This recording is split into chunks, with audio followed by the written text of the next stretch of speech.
जो वालिद साहब आहियां। अॼु सुबुह जो वियुसि पियो बदीन त मूंखे फ़ोन आई मैडम जी त तव्हांजी नंढड़ी कोन आई आहे। मूं चयो नंढड़ी तव्हां रवानो कयो आहे हथ सां मुंहुं। त नंढड़ी को हिते ऑफिस ताईं आई हुई अंदरां थी वरी वापसि ॿाहिरि निकिती त ॿाहिरि रक्षा बीठल हो ॻोठ वारो, त हुन ते चढ़ी वापसी घर हली वई। त आउं वरी बदीन मां वापसी जीअं आयुसि त नंढड़ी घर वेठी हुई। मैडम जी फ़ोन आई तव्हांजी नंढड़ी कोन आई आहे पेपर ॾियणु, अॼु फस्ट पेपर आहे।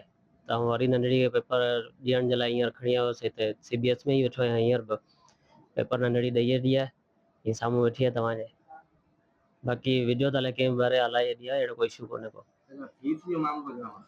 फीस त 3 महीननि जी हुई, उहा त नंढड़ी गॾु हथ सां खणी आई हुई। रक्शे वारे खे मूं ॾिना हुआ 5000 रुपया। मूं चयो फीस जमा कराए पेपर ॾियारे अचिजी।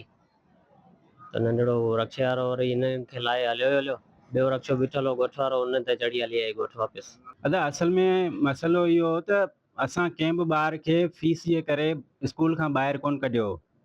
ॿार पंहिंजे हिसाब सां रश लॻी पई हुई, नंढड़ी आई हुई ऐं पोइ वरी जेॾीमहिल ॿाहिरि निकिती त ॿियो रक्षा वारो बीठो, उन सां चढ़ी हली वई ॻोठ। ऐं फीस जो अहिड़ो को इशू कोन हो। वरी मैडम फ़ोन कई मुंहिंजे वालिद खे, त वरी वालिद उनजो वठी आयो उनखे ऐं पेपर बि उन ॾिनो आहे।